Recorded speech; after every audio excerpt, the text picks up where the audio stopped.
New York State Racing, Parimutuel Wagering, and Breeding Law, Section 102, provides that the New York State Gaming Commission shall consist of 7 members, appointed by the governor, by and with the advice and consent of the Senate. 5 members having been confirmed by the New York State Senate affords the Commission an ability to establish a quorum and undertake action. This present meeting of the Commission is now called to order. Ms. Secretary, will you please call the roll? John Crotty. Here. Peter Machete. Here. John Paklemba. Here. Barry Sample. Here. Todd Snyder. Mr. Snyder is not available today due to a pre-existing commitment. Ms. Secretary, will you please have the record reflect that a quorum of qualified members are present, thus enabling the transaction of business. Please also note that two-way audio and visual communications have been established between the 2 meeting locations. Given the absence of a chair, would the members like to select a member for the purpose of presiding over today's meeting? I nominate Peter Machete. Second. Commissioner Machete. Minutes of the Commission meeting conducted on July 25th, 2016 have been provided to the members in advance. At this time, I'd like to ask the members if there are any edits, corrections, or amendments. Not hearing any, Madam Secretary, please let the record reflect, excuse me, the minutes were accepted as circulated. The next on the agenda is the Executive Director's Report by Mr. Williams. Thank you. At your request, I usually provide an overview regarding the development status of the 3 commercial casino projects. Given the length of today's agenda, I've chosen to distribute a written version of that overview. There are, however, 2 items that I would like to discuss. The first regards fatalities at Saratoga. Between May 30th and August 28th, there have been 14 equine fatalities at the Saratoga racecourse. While any equine fatality on the grounds of a New York racetrack is significant, this spike has been the cause of great concern for both the Commission staff and the New York Racing Association. This year's 14 fatalities have included 6 racing fatalities, those that occur on the track during a race or due to an injury sustained during a race, and 4 training fatalities, those that occur while training on the Oklahoma or Maine track. Preliminary review finds all 10 suffered exercise-related musculoskeletal injuries. There have also been 1 accidental death, 1 death from infectious disease, and 2 sudden cardiac deaths, both of which occurred following exercise while horses were cooling out. To put this in perspective, the number of fatalities at Saratoga in 2016 is similar to 2014, where there were 14 fatalities, 8 racing and 6 training. In 2015, where there were 13 fatalities with 3 racing, 8 training, and 2 non-racing deaths. As you are aware, a necropsy for each fatality is conducted at the Cornell University College of Veterinary Medicine. In addition to the necropsy, the veterinary and cumulative training records for each horse are collected. The Equine Safety Review Board reviews this material and conducts interviews, usually with attending veterinarians, trainers, and jockeys if the injury was traumatic. As you might recollect, the Equine Safety Review Board is a collective chaired by Dr. Scott Palmer, the State Equine Medical Director. Other members include NYRA's Chief Examining Veterinarian, Anthony Verderosa, and NYRA Vice President of Facilities and Racing Services, Glenn Kozak. The purpose of the Equine Safety Review Board is to review circumstances that may contribute to equine fatalities and use this information to educate stakeholders and design safety measures to prevent or limit equine fatalities in the future. While this body meets with regularity, of late they have been meeting weekly to discuss these incidents. I want to note that independent of the Equine Safety Review Board, NYRA has been actively studying the breakdowns and has even brought in renowned racing surface expert Dr. Mick Peterson from the University of Maine to study the issue. I've been informed that a review of the track surface indices, including cushion depth, moisture content, and training times, indicate that the 2016 main track surface meets standards consistent with previous years, thereby making track condition unlikely as a contributing factor for the 2016 Saratoga equine fatalities. Consistent with past practice, the Equine Safety Review Board will publish a summary report of its findings in the upcoming weeks. Finally, I would be remiss if I did not publicly mention an impending retirement. Gardner Gurney, presently the director of the Division of Lottery, has submitted his retirement papers effective September 21st. Gardner has spent nearly 28 years with the division, starting as an assistant auditor in the internal audit department. Over the past 2 decades, Gardner has held progressively responsible positions within the finance department before taking on responsibilities as the lottery's administrative officer and then becoming the director of lottery operations before he reached management and took positions as executive deputy director and then director of the lottery division. I think I speak for every employee at the commission in wishing him well with his retirement and any future endeavors. Thank you. All right, so let's go to rulemaking. New York State Racing Parimutuel Wagering Breeding Law, Section 104.19 authorizes the Commission to promulgate rules and regulations that it deems necessary to carry out its responsibilities. Therefore, the Commission will, from time to time, promulgate rules and rule amendments pursuant to the State Administrative Procedure Act. Today, we have 16 items for consideration. Mr. Williams, will you please outline the first item? For Commission consideration is adoption of a repeal of an outdated thoroughbred horse racing rule. The proposal would delete the provision for an extra weight allowance for an apprentice jockey who continues to ride for the jockey's original contract employer. This provision had existed to reward stables that brought a young jockey into racing through a now defunct system of a jockey needing a sponsoring stable for housing, food, medical care, training, and eligibility for a jockey license. The proposal of this rule was authorized at the Commission's May 23, 2016 meeting. The text of the proposed rule was published in the State Register on June 15th, meaning public comment period expired August 1st. No public comments were received. Staff recommends that the Commission adopt this proposed rulemaking as a permanent rule. Commissioners, any questions on the adoption of the repeal of the contract apprentice jockey rule? Hearing none, may I have a motion to adopt these rules? So move. Second? Second. Discussion on the motion, anyone? Hearing none, all in favor? Aye. Aye. Any opposed? The motion carries. Would you call the next item, please? For Commission consideration is the adoption of rules for excluded persons at casinos. The proposed rules set forth criteria for exclusion, the process for placement on an excluded persons list, the process to petition to remove a name from the excluded persons list, and the requirements once a person is placed on the excluded persons list. The text of the proposed rule was published in the State Register on July 13th, 2016, meaning the public comment period expired yesterday. One public comment was received. Commission staff considered this comment and does not recommend any amendment to the proposed rulemaking. Staff recommends that the Commission adopt this proposed rulemaking as a permanent rule. Do the Commissioners have any questions on the adoption of excluded persons at casino rules? When was the comment received?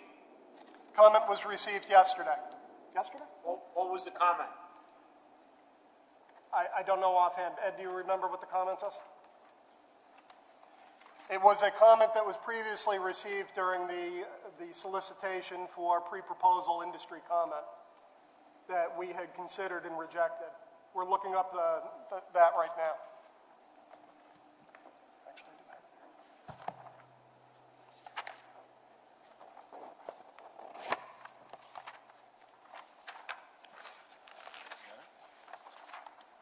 The comment was, we suggest that shall be changed to may within this provision in order to give the Commission discretion as to who it should be placed on the exclusion. This may standard is utilized by other well-established gaming agencies. Therefore, A should read, a person may be placed on the excluded persons list if the Commission determines that the person meets one or more of the following criteria, end quote. Thank you, Rob. John, anything further? Oh. May I have a motion to adopt these rules? So move. Second? Second. Any discussion on the motion? Hearing none, all in favor? Aye. Opposed? The motion carries. Next item, please. For Commission consideration is the adoption of amendments to a rule setting forth the definitions of terms used in the Commission's rules on casino gambling, adding definitions relevant to new rules in the ongoing casino rulemaking process, and clarifying existing definitions in certain circumstances. The proposal was published in the State Register on July 13th, 2016, meaning that the public comment period concluded August 29th. One public comment was received. Commission staff considered this comment and does not recommend any amendment to the proposed rulemaking. Staff recommends that the Commission adopt this proposed rulemaking as a permanent rule. Any questions on the adoption of amendments to the casino definition rules? I just have one question. There's a series of 7 items or 8, 9 items here.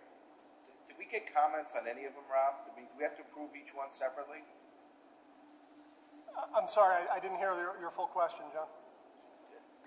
A series of these casino rules were put out and published. We're voting on them all now. Have we received comments on any of them? When we receive comments, I mentioned in that we have comments. For instance, the first one we had a comment. This one we also had a comment as well. I guess as we're voting on them each as separate matters, we have to do it that way? Yes. Okay. It's the way that we also propose the rules. What was the comment then, I guess, on this one? This one is definitions. The comment was 5300.1 sub F. Bankroll is not the appropriate term. The more appropriate term is a, quote, fill bank, end quote. Accordingly, we suggest the section be revised to state, quote, credit slip means a form used to record either the return of chips from a gaming table to the cage or transfer of markers or negotiable checks from a gaming table to a cage or fill bank, end quote.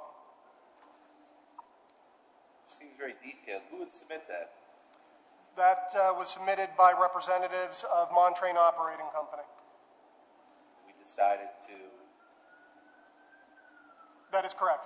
They submitted the same when we went out for industry comment in the pre-proposal or the pre-rulemaking period. Had the same comment that staff considered and rejected during that point before it was brought up for proposal. So this is just a technical objection, correct? Correct. Yes. And staff feels that the original wording is sufficiently clear? I'm sorry?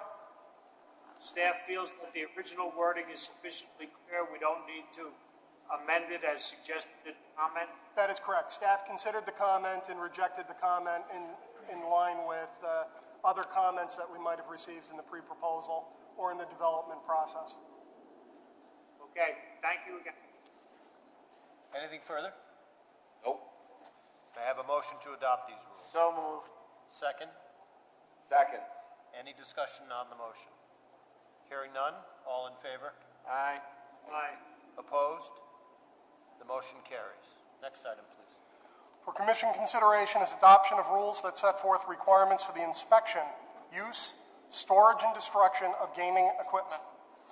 The proposed rules also prescribe the physical characteristics for certain table gaming equipment, addressing chips, tournament chips, and plaques, big wheels, roulette, manual and automated shakers, dice, pie-gow tiles, playing cards, card readers, and dealing shoes.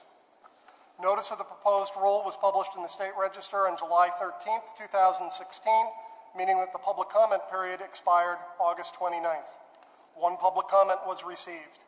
Commission staff considered this comment and does not recommend any amendment to the proposed rulemaking. Please note that you are voting on an amended version that was provided to you this afternoon that contained technical and non-substantive amendments. Staff recommends that the Commission adopt this proposed rulemaking as a permanent rule. Any questions on the adoption of casino table game equipment rules? The amendments we received today, were they related to the comment?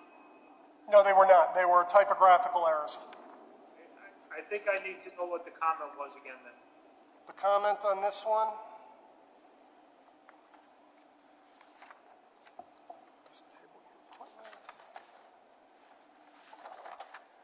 Section 5322 2B8.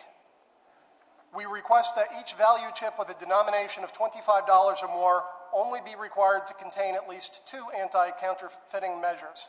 Only 2 are required in New Jersey and Massachusetts. Section 5322.2D4 and E4. For promotional gaming chips, we request that the requirements for the chip to contain NY and the name of the city or county in which the gaming facility is located be removed. These requirements add unnecessary detail to the face of a chip without enhancing security. There is no similar requirement in Massachusetts for promotional gaming chips. Massachusetts only requires that they be unique in terms of color or size, have no edge designs unique to gaming chips, and bear the name of the gaming licensee issuing them in language that they have no redeemable value. Section 5322.4C, we request that patrons be allowed to use value chips for the payment of food, beverage, or related service by a patron while seated at a gaming table, and for gratuities to non-table gaming employees. This is a commonly permitted practice throughout the industry and provides a convenient means for patrons to purchase food and beverage. Also, we request that the gaming chips be permitted to be issued at the cage. Being able to issue value chips at the cage is especially important for high-value patrons, otherwise chips at tables will be quickly depleted and fills will be necessary and play disrupted. Section 5322.18B, automatic card shuffling devices are usually permanently secured to a table. We suggest that the devices which are permanently secured to a table not be required to be stored in a locked compartment when not in use. And we're imposing additional requirements that they do in New Jersey and Massachusetts? As a general sense, the way that we developed the casino regulations was by looking at many different jurisdictions. There are dissimilarities amongst different jurisdictions, and we took what we determined to be the best practices among prevailing locations. And what's the rationale behind not allowing the use of the chips to purchase things? I'm going to defer to Dima or someone else from Ed's unit.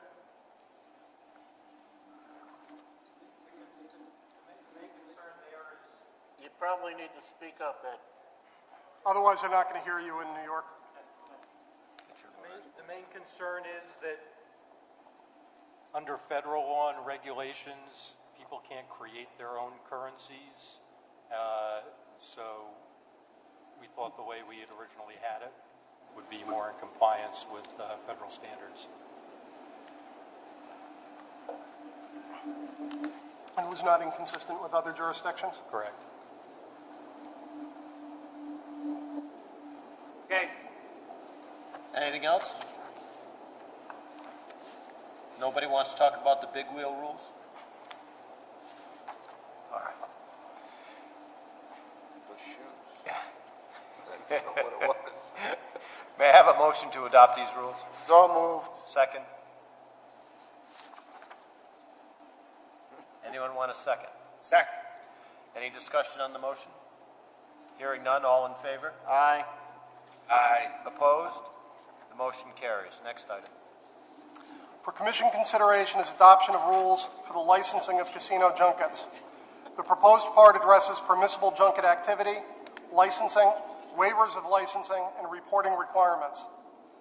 The proposed rule was published in the State Register on July 13th, 2016, meaning that the public comment period concluded August 29th. One public comment was received. Commission staff considered this comment and does not recommend any amendment to the proposed rulemaking. Staff recommends that the Commission adopt this proposed rulemaking as a permanent rule. Any questions on adoption of the junket rules? I think once again, we need to know the comment, why it was rejected. Do you want me to read the comment first and then have Ed come back to explain it? Whatever's easier. Comment received. Section 5308.1. Please confirm that a chartered bus tour would not be considered a junket. Section 5308.2a. We believe the phrase, quote, affiliate of a gaming facility licensee, end quote, is overly broad.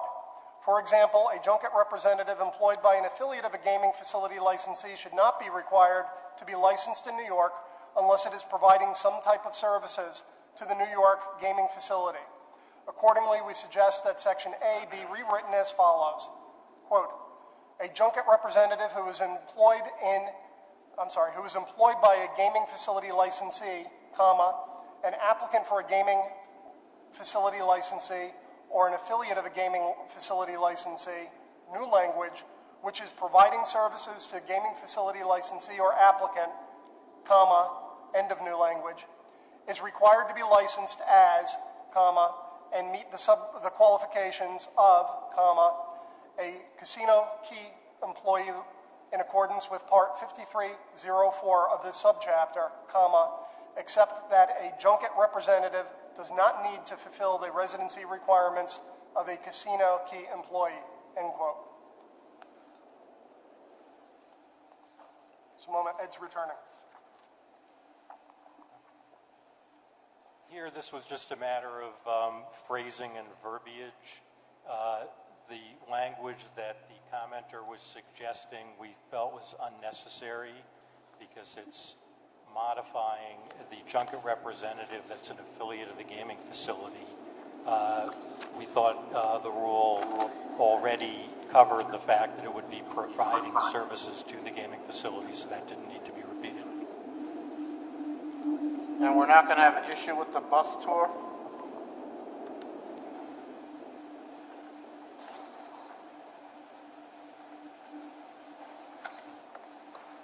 Is it clear on what a bus tour is or isn't? Questions then, just a confirmation. What was the answer to that?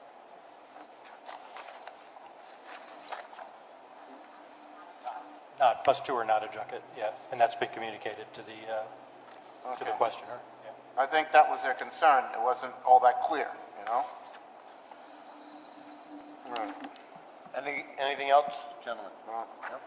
May I have a motion to adopt these rules? So moved. Second? Second. Discussion on the motion? Hearing none, all in favor? Aye. Opposed? The motion carries. Next item, please. For Commission consideration is adoption of rules for the registration of casino lobbyists. The proposed rules address the application process for labor organizations. I have casino lobbyists. Let me start over there. For Commission consideration is the adoption of proposed rules for the registration of labor organizations. The proposed rules address the application process for labor organization registration, the application process for a labor organization's officer, agent, and principal employee, and access to the authorized representative of the labor union or affiliate. The proposed rule was published in the State Register on July 13th, meaning that the public comment period concluded August 29th. No public comments were received. Staff recommends that the Commission adopt this proposed rulemaking as a permanent rule. Any questions on the adoption of this rule? Hearing none, may I have a motion to adopt these rules? So moved. Second?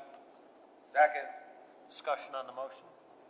Hearing none, all in favor? Aye. Any opposed? The motion carries. Next item.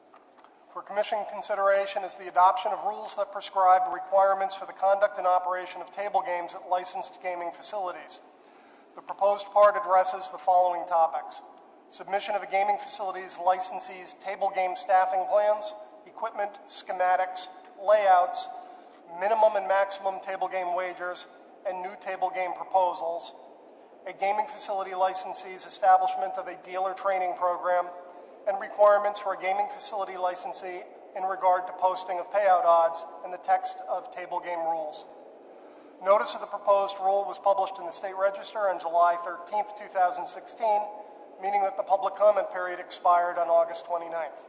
One public comment was received. Commission staff considered this comment and does not recommend any amendment to the proposed rulemaking. Please note that you are voting on an amended version that was provided to you this afternoon that contained technical, non-substantive amendments, mainly minor typographical corrections. Staff recommends the Commission adopt this proposed rulemaking as a permanent rule. Any questions on the adoption of the rules? Just continuing whether or not, number one, the amendments we received today related at all to the comment, and what the comment was, and why we didn't accept it. Okay. Consistent with past practice, first, no, the amendments were typographical and did not address or concern anything relative to the Montrain comment. I'll now read the comment into the record, followed by Ed taking a look at it, or providing the commentary afterwards. Section 5323.2C, D, and E. We have no objection to the 30-day review prior to opening. However, we suggest that the review period be 7 days once the gaming facility is open. 5323.5D. We suggest that a minimum threshold be added to the amount of the discrepancy in question. We suggest a $25 threshold. In furtherance of this change, we would add language to the end of the provision stating, quote, amounts under $25 will be noted and copies of the error correction form will be forwarded to the inspectors, end quote. Adding a minimum threshold for immediate reporting will increase efficiency by eliminating the reporting requirement for minor discrepancies. The suggested revision, however, maintains the integrity of the operation by ensuring that even minor discrepancies are noted and error correction forms are forwarded to the inspectors. Section 5323.10A3. The requirement that the dealer or box person receive approval from a supervisor before distributing chips to each patron is impractical, unnecessary, and overly burdensome. We request that this requirement be removed. Section 5323.13A. Delete the word to from the first line. Section 5323.17. We suggest that this section be revised to allow gaming facilities to offer tournaments that take place on a regular basis without providing notice for each such tournament. This will prevent the provision of unnecessary and duplicative notices. Separately, the disclosure requirement noted in subsection 3 should be limited to situations where the number of patrons involved is known in the advance of the tournament. Finally, a new provision should be added to this section permitting licensees to cancel already scheduled tournaments if the holding of the tournament is impractical or impossible, i.e., weather event affecting the tournament. Finally, subsection 7 should be deleted in its entirety. Ed? I'll take these one by one. The first comment with respect to the proposed Part 5323 suggested a shorter period of commission review. Commission staff and the gaming division felt that we would need the flexibility in complex matters to have up to 30 days. But of course we would try to accomplish the review as expeditiously as possible. But the feeling from staff was that writing a shorter period of time into the rule would not be prudent. With respect to the comment on section 0.5, subdivision D, the comment suggests a threshold for reporting. Gaming division staff felt that the commission ought to know of all discrepancies in case anything would need to be investigated or some type of remediation would need to be ordered in case of those issues.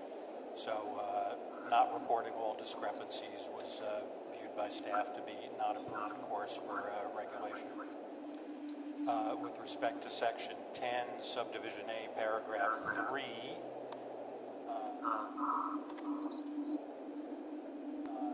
the common practice is that verbal acknowledgement is fine. So we feel the rule covers what is the common practice on the floor. With respect to section 13, subdivision A, we actually accepted that comment and corrected an extraneous word. With respect to section 17, we have clarified that ongoing tournaments would not require individual repetitive submissions. So, if there's there's a standard submission that's made for a recurring tournament, one approval would be sufficient. Any further discussion? Ed, what was the section they wanted deleted in its entirety? I'm just going to grab the text, John, and come back in a second. Sorry, I didn't hear you. He's grabbing the text of the rule so he can better answer your question.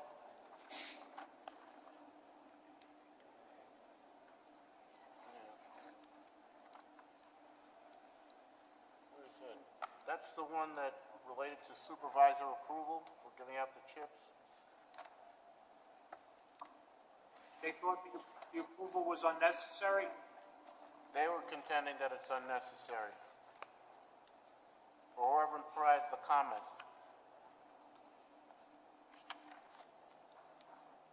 Could you tell me how the approval works? Ed's getting his material, sir. Unclear. If that's the thing that had been, is that the provision that had been removed? Or is it still there? It's my understanding they asked for it to be deleted. They kept it in. If it's been removed, John, your concern is moot. Nope, John, I was just consulting with, staff was getting me up to speed on this one. So the paragraph 7 that they suggested being removed was language that in our survey of other jurisdictions is consistent with the practices in other jurisdictions. What they want removed is a notice including a statement from the gaming facility controller if the tournament impacts gross gaming revenue. Okay, thank you, Ed. So we did make some changes based on the comments and The typographical changes. Yeah. yeah. And there were, just to be clear, there were other comments that this and other licensees made, or the potential licensee made, that were integrated into the proposal before it was proposed formally. These are just comments that one facility reiterated when they weren't initially integrated into the proposal. They essentially are making the same comments again. Yeah, but John's question related to the provision that they recommended be removed. And it has been removed or it's not removed? No, it has not been removed because. I think that's what, Yeah. he gave the impression that it had been removed. Oh, I'm sorry, It no. has not been removed. So that paragraph 7 is staff's research indicated that's consistent with the practices in other jurisdictions, and it would not be prudent to remove it. And that's the one that related to supervisor approval. No. That's one that related to, in these various tournaments, having the... I'm talking about the provision prior to that, where I don't know if it came from Montrain or not, that recommended that it be remove the provision that you needed supervisor approval for the distribution of the chips. So one they said would be overly burdensome. Yeah, that's the one I'm talking about. Is that still there, or has it been removed?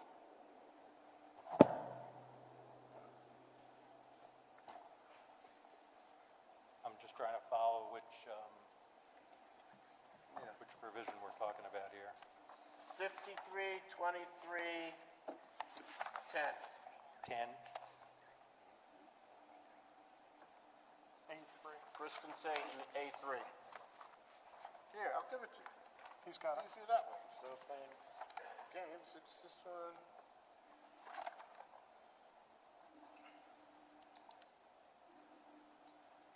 Where did I put this thing down?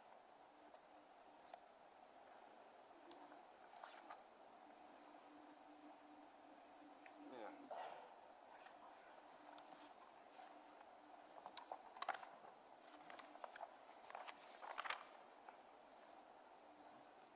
That was John's question on the provision that they recommended be removed, and it has or has not, and I think that would clarify things for him.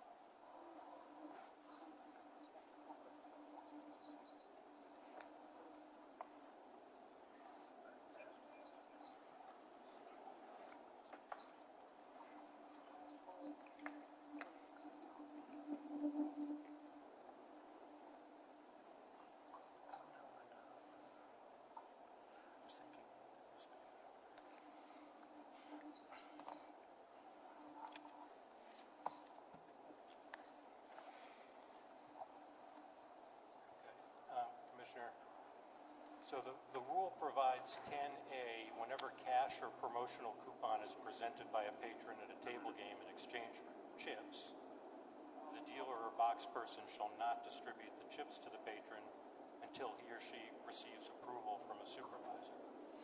And this is a uniform provision in leading gaming jurisdictions, and the dealer or box person can just get a verbal acknowledgement from a supervisor. There's no paperwork involved, so it's a control that is viewed as a prudent control before chips are distributed. The short answer to your question is no, it was not removed, it's still in there. Yeah.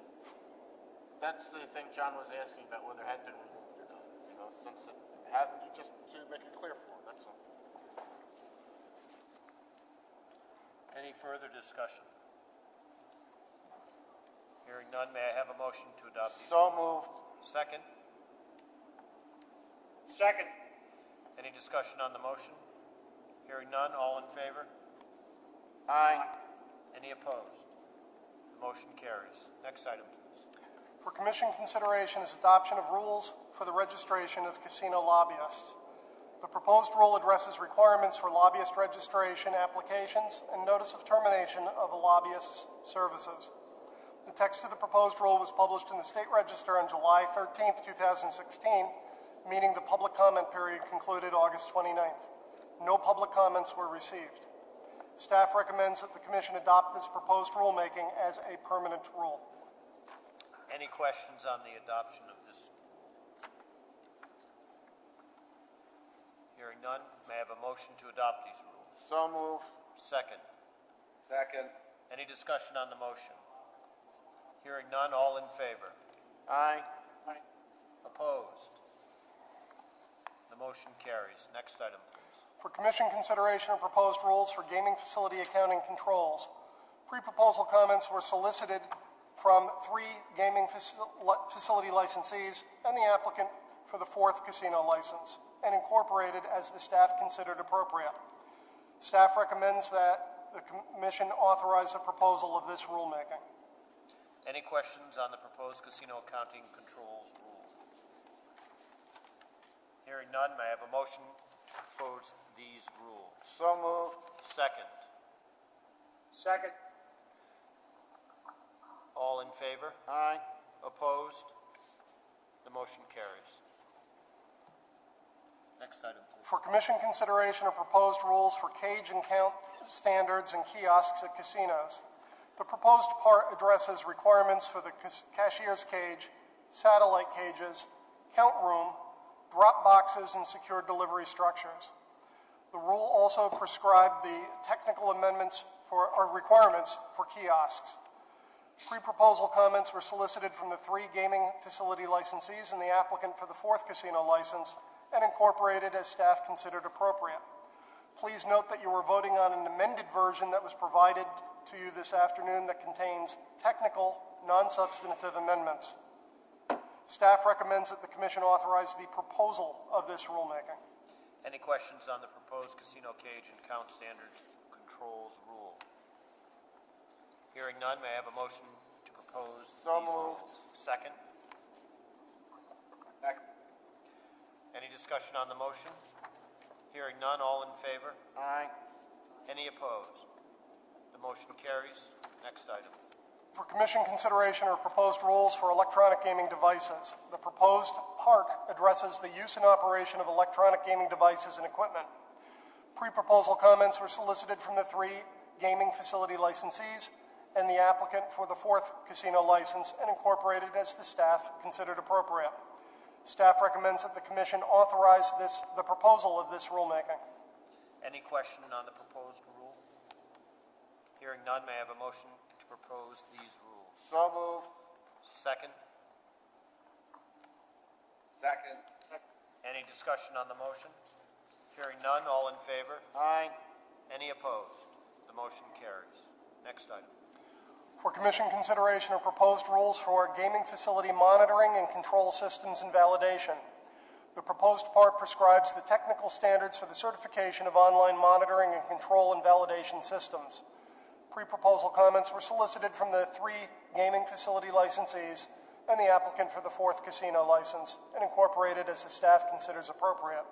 Please note that you are voting on an amended version that was provided this afternoon that contained technical, non-substantive amendments. Staff recommends that the Commission authorize the proposal of this rulemaking. Any questions on the proposed rule? Just one in general with respect to all of the proposed rules. Rob, you indicated that it incorporated some of the suggestions from some of the operators. If there were any major objections, would that be noted for us? I don't have that information in front of me. What would happen in an indication where there's a major objection that we didn't consider, they would have an opportunity to provide written objection to that, as we have received from Montrain this afternoon relative to a number of the proposals that were considered for final adoption today. So any objections would be considered as during the comment period? Yes, they have an additional comment period. The pre-proposal industry comment period is intended to provide an outlet for each of the licensees or interested parties to address issues that that they consider to be objectionable in a final rulemaking and resolve them prior to our proposal. They still have an opportunity to lodge those exact same objections during the formal rulemaking process. Okay, I just wanted to be sure on the process. Thank you. Any further discussion? May I have a motion to propose these rules? So moved. Second? Second. Discussion on the motion? Hearing none, all in favor? Aye. Any opposed? The motion carries. Next item, please. For Commission consideration of proposed rules for slot tournaments and progressive gaming devices. The proposed part prescribes the technical standards for the certification of slot tournaments and progressive gaming devices. Pre-proposal comments were solicited from the 3 gaming facility licensees and the applicant for the 4th casino license and incorporated as staff considered appropriate.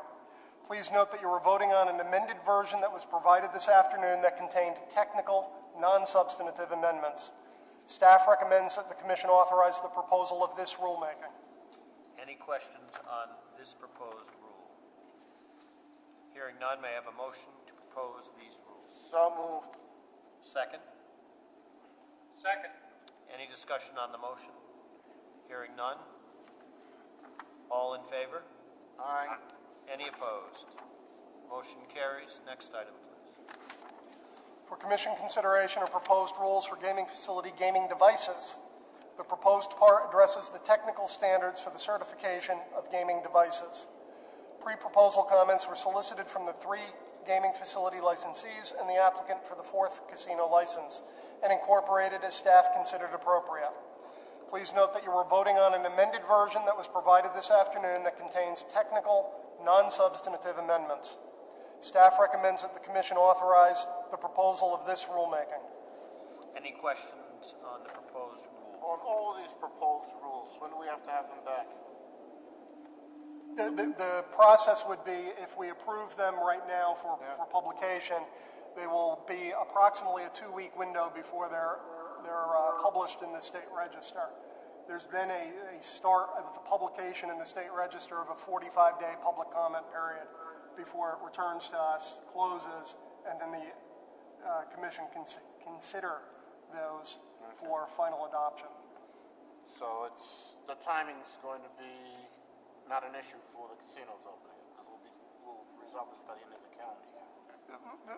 The rules that are being proposed today are going to be in a position to be adopted and finalized at the beginning of November. Okay. Any further discussion? Hearing none, may I have a motion to propose these? So moved. Second? Second. Any discussion on the motion? Hearing none, all in favor? Aye. Any opposed? The motion carries. Next item, please.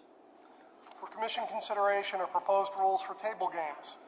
This proposed part addresses the rules and payout tables for table games authorized to be conducted at licensed gaming facilities. Pre-proposal comments were solicited from the 3 gaming facility licensees and the applicant for the 4th casino license.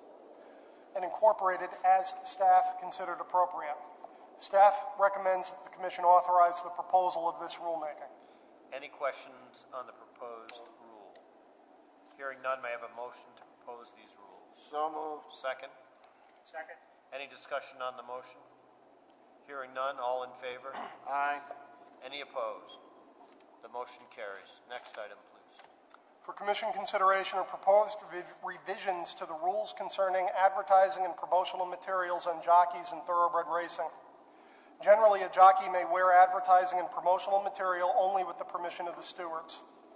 Following a recent meeting with the Jockey Guild's representatives, staff reviewed the existing rules sua sponte relative to advertising and determined to advance a few sensible changes, including the exclusion for permission requirements for the logos of the Jockey Guild and permanently disabled Jockeys Fund, so long as the logos do not exceed 10 square inches, and allowing the jockeys to display their names on their pants and the rear of their helmet with certain restrictions, thereby giving these athletes increased recognition.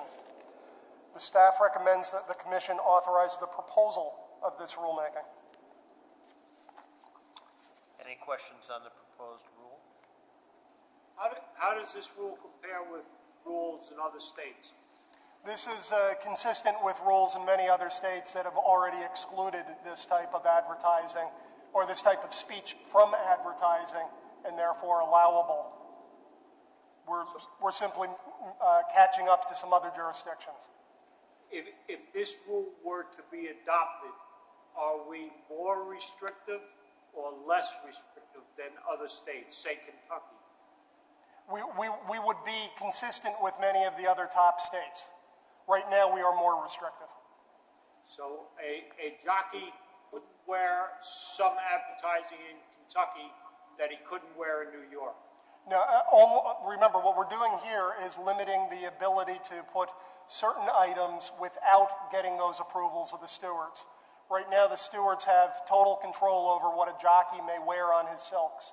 What we're looking to do is simply carve certain exceptions out for the jockey's name on their pants or on their helmet, or limited logos for two nationwide organizations that do beneficial work with the jockeys. All other advertising would still be required to receive the permission of the stewards, which requires as well the permission of the owner of the horse that is being entered. Have the jockeys requested this amendment? No, as I said, we had a conversation with them and they brought up a question where we had fined an individual because he wore his name on his pants. Staff then determined that it was appropriate to revisit these rules and have a more common sense approach to them. Who was the person? That was last year in the Travers, the winner. Yeah. Victor Esposito. Espinoza. Oh, Espinoza. Close. Now we got it right. He might have disagreed. Yeah. If he had his name on his pants, I'd know it. But how does that work? Does the jockey have to go to the stewards, present the apparel and say, here's the emblem, and this is the size, and this is what I want? And do they get written? You're talking in the, not these, but in the Right. general sense? Yes. Yeah. What they would be required to do is get, first of all, they would have to get approval of the owner of the horse. I understand. So that way, for instance, if you have an individual who is a owner of a large Coors distributor, he would have veto power over a jockey saying, I want to wear Budweiser in this particular race. The racing officials, the stewards, also look to see if there's a conflict with perhaps the entity that's sponsoring a race. So that may be Kettle One, who may be sponsoring a race at the Travers Day, doesn't have somebody who's wearing Stolichnaya on their equipment. But as a general sense, that has to be done preliminary to the jockey actually wearing that on his silks, and it's at the total discretion of the stewards as to whether they approve or deny it. No, I just thought practically, what do they do? Do they go up and say, here's the emblem, this is what I want? Yeah. They get written permission, or? I believe it's in writing. Okay. I'm not positive on that, but I would assume that it's in writing. Any other discussion? Rob, who owns the space on the jockey's pants? What's that? Who owns that space on the jockey's pants? I thought it was the jockey. No, you said that the owner had to approve and the stewards had to approve, right? They can't put it on the colors, right? Now, you're actually raising a point that the Jockeys Guild has asked for more fulsome discussion relative to questions like that, which we agreed that we would have and commence after the following of the Saratoga meet. But in large measure, the jockey does not own the space on the pants there because the owner of the horse has a veto over whatever is placed on those pants. And I guess that's a negotiation between them, Yes. and we're going to have a discussion about this afterwards? Or is that our... We have agreed to meet with the Jockey Guild to discuss different concerns that they have relative to advertising in general. But we won't be doing that until the conclusion of the Saratoga meet. I mean, it would seem on its surface at some points, right? That they're not employees. They're contracted out, right, for a ride. Mm-hmm. That's correct. Now, this will allow them to put their names on their uniforms, correct? On their pants and also on their helmet. Now, would that be visible to the fans? Yes. That's the general idea. Theoretically, they could use a font that's not visible, but that would be counter to the purpose of putting it on the pants. So that a fan would clearly be able to read the word Espinoza on the helmet of the jockey. Unless they mispronounce it like I do. Okay. Thank you, Rob. You're welcome. Any further discussion? Hearing none, may I have a motion to propose these rules? So moved. Second. Second. Any discussion on the motion? All in favor? Aye. Any opposed? The motion carries. Next item. Is adjudications We are done with rulemaking, believe it or not. for this one. Yes. Question on 3 of the rules. Yeah. All right, so we're going to go to adjudications, right? That's the next item on the agenda, and today I think we have 2 items for adjudication. In the matter of Joseph Karuba, on April 6, 2016, the Commission issued a summary suspension of standardbred trainer Joseph Karuba following a post-race positive for cobalt at Saratoga Raceway for 2 horses he trained. After Mr. Karuba appealed, a hearing was conducted on May 13th, May 25th, and June 17th of this year. The hearing officer's final report and recommendations were delivered to the Commission Secretary on July 18th. The hearing officer recommended that Mr. Karuba's license be suspended for 10 years. The Commission considered this matter at a meeting conducted pursuant to the judicial or quasi-judicial proceedings exemption of the New York Public Officers Law, Section 108.1. The Commission duly deliberated and considered this matter and determined upon a vote of 4-0 to sustain the hearing officer's report and recommendations, that being suspending Mr. Karuba's trainer's license for a period of 10 years. Next matter. Next matter is in the matter of market strength. On July 22nd, 2016, at the Saratoga Racecourse, the horse Market Strength was entered in a maiden claiming race.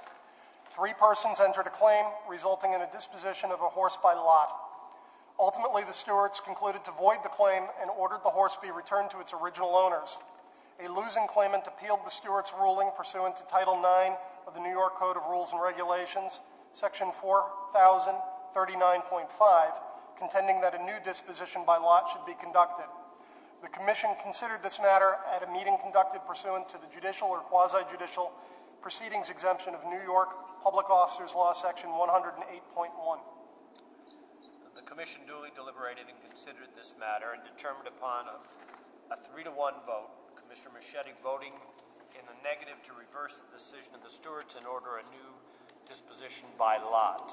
So this was a direct application to the board, an expedited process on agreed upon record because, of course, the horse was kind of in limbo. And so this was previously done, and then there was a shake and someone got the horse. That's correct. So next item of business regards consideration of gaming facility licensing of Tioga Downs Racetrack, LLC, DBA Tioga Downs Casino, Racing and Entertainment. If you recollect, at the December 2015 meeting at which the Commission last considered commercial casino license applications, Mr. Burns provided a plain language overview on what the law requires regarding the commercial casino licensing process, and more importantly, what the law does not allow. In the interest of brevity, I have circulated the unedited transcript of that discussion along with a copy of the written remarks upon which the discussion was based. Everything that applied to the license consideration last December still applies today. Thank you, Mr. Williams. Will you please call the application for consideration? The application for consideration is Tioga Downs Racetrack, LLC, doing business as Tioga Downs Casino, Racing, and Entertainment. Each commissioner has been provided with a copy of Tioga Downs Racetrack, LLC's response to the Gaming Facility Location Board's request for applications to develop and operate a gaming facility in New York State, a matrix of proposed changes or amendments to the submission post-July 6, 2015, when the application was received, a summary of the New York State Police investigative report regarding the applicant, its affiliated companies, and principal management personnel, a memorandum identifying minimum licensing threshold requirements, and a proposed license form with conditions specific to the applicant and their proposal. No lead agency State Environmental Quality Review Act finding statement was circulated because the lead agency issued a negative declaration. A negative declaration is a determination by a lead agency that an action will not result in significant adverse environmental impact, and consequently no environmental impact statement was prepared. May I have a motion to find Tioga Downs Racetrack, LLC, DBA Tioga Downs Casino, Racing and Entertainment suitable for gaming facility licensing per standards contained with Sections 1317 and 1318 of the New York State Racing, Parimutuel, Wagering, and Breeding Law. So moved. Any discussion on this motion? Hearing none. Second. Second. All in favor? Aye. Any opposed? The motion carries.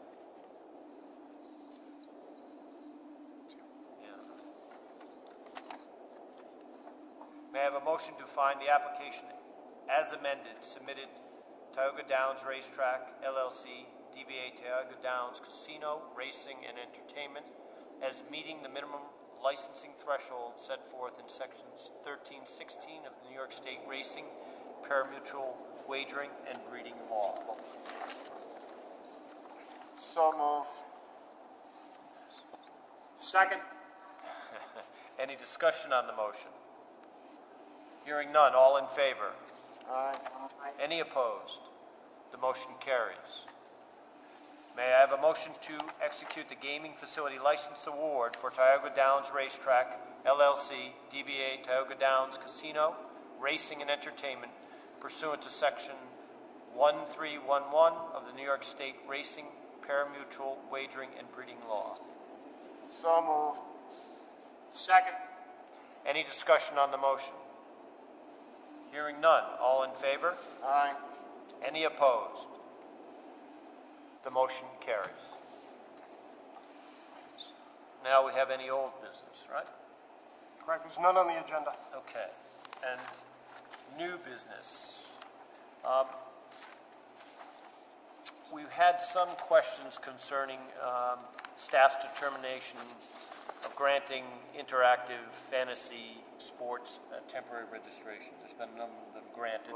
And I think we wanted to know, and I think people would want to know what went into that determination. Certainly. One of the things that we've done is Brad Fisher, who you're familiar with, who handles a lot of our external affairs and has worked rather consistently in the commercial casino process, has been named as the acting director of the Office of Interactive Fantasy Sports Regulation. Mr. Fisher would like to address the process that he undertook and individuals within Ed's office and others in the agency undertook. Mr. Fisher? Thank you. We've received 15 applications thus far, 5 of which have been approved.